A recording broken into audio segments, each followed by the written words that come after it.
King Lemuel's royal words of wisdom.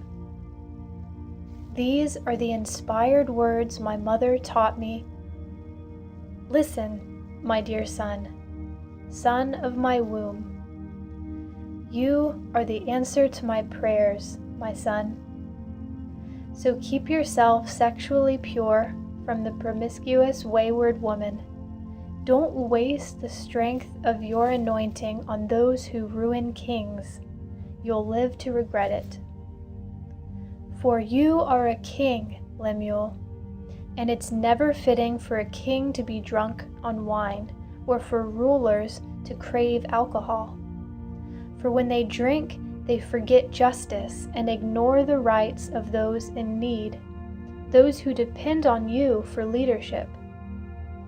Strong drink is given to the terminally ill who are suffering at the brink of death.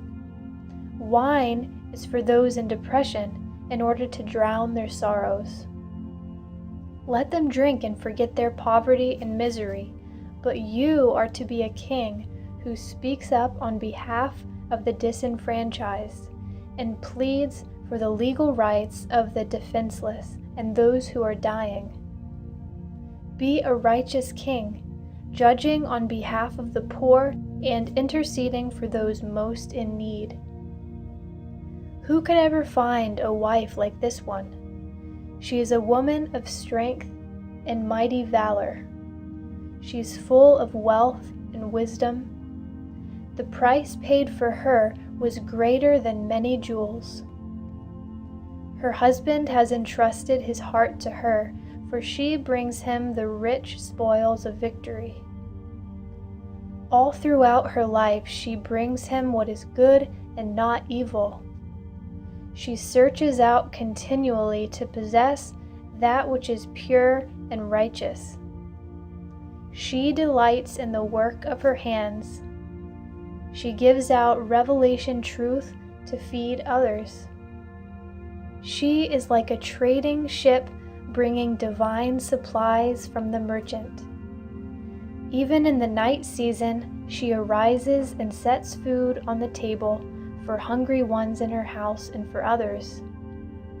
She sets her heart upon a nation and takes it as her own, carrying it within her. She labors there to plant the living vines. She wraps herself in strength, might, and power in all her works. She tastes and experiences a better substance, and her shining light will not be extinguished, no matter how dark the night. She stretches out her hands to help the needy, and she lays hold of the wheels of government. She is known by her extravagant generosity to the poor, for she always reaches out her hand to those in need. She is not afraid of tribulation, for all her household is covered in the dual garments of righteousness and grace. Her clothing is beautifully knit together, a purple gown of exquisite linen. Her husband is famous and admired by all, sitting as the venerable judges of his people.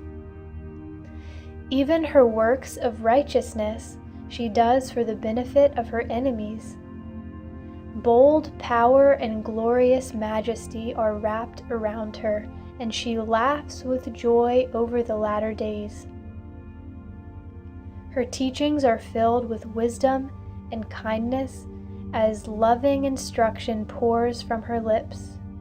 She watches over the ways of her household and meets every need they have.